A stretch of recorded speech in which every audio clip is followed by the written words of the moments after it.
महाराष्ट्र में बुधवार को सभी 288 सीटों पर वोटिंग हो चुकी है। वोटिंग के बाद आए एग्जिट पोल के आंकड़ों ने सबको चौंका दिया है।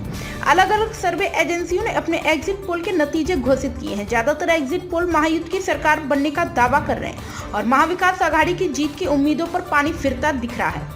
इस बीच शिवसेना नेता संजय राउत की प्रतिक्रिया आई। उन्होंने कहा कि मैं दावे से कह रहा हूं कि हम 160 से 165 सीटें जीत रहे हैं। हम और हमारे साथी मिलकर बहुमत का आंकड़ा छू रहे हैं। एनडीए की सरकार बनेगी और मुख्यमंत्री कौन होगा ये सभी नेता बैठकर तय करेंगे। वहीं कांग्रेस से नाना पटोले की सीएम का चेहरा होने के दावे पर राउत ने कहा कि अगर ऐसा है तो राहुल गांधी, प्रियंका गांधी और मल्लिकार्जुन खड़गे को आगे आकर सीएम का नाम घोषित करना चाहिए। उन्होंने कहा एनडीए की पूर्ण बहुमत से सरकार बनेगी जो 5 साल चलेगी। निर्दलीय और छोटी पार्टियों के साथ क्या करना है चुनाव परिणाम के बाद देखेंगे। आज और कल हमारे पास 2 दिन है, संभावित परिणामों पर चर्चा करेंगे।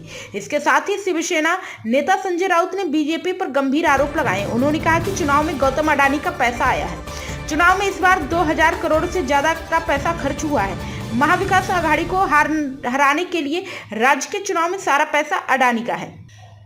एग्जिट पोल के नतीजों पर महाविकास आघाड़ी में एनसीपी शरद पवार की पार्टी नेता क्लाइड क्रेस्टो की भी प्रतिक्रिया आई है। उन्होंने कहा कि हम सबने देखा हरियाणा में क्या हुआ। एग्जिट पोल के नतीजे कुछ और थे, चुनाव के नतीजे कुछ और। नतीजे के दिन सुबह कुछ और था, दोपहर को कुछ और, क्योंकि ग्राउंड रियलिटी अलग होती है। वहीं देवेंद्र फडणवीस ने मतदान प्रतिशत बढ़ने पर महायुद्ध को फायदा मिलने का दावा किया है, जिस पर क्लाइड क्रेस्टो ने कहा कि वोटिंग प्रतिशत में कोई बढ़ोतरी नहीं हुई। उनका अनुमान गलत है, उन्हें डिटेल लेने की जरूरत नहीं है। लोगों ने वोट किया है और तय कर दिया है। अब 23 नवंबर को रिजल्ट का इंतजार करना चाहिए।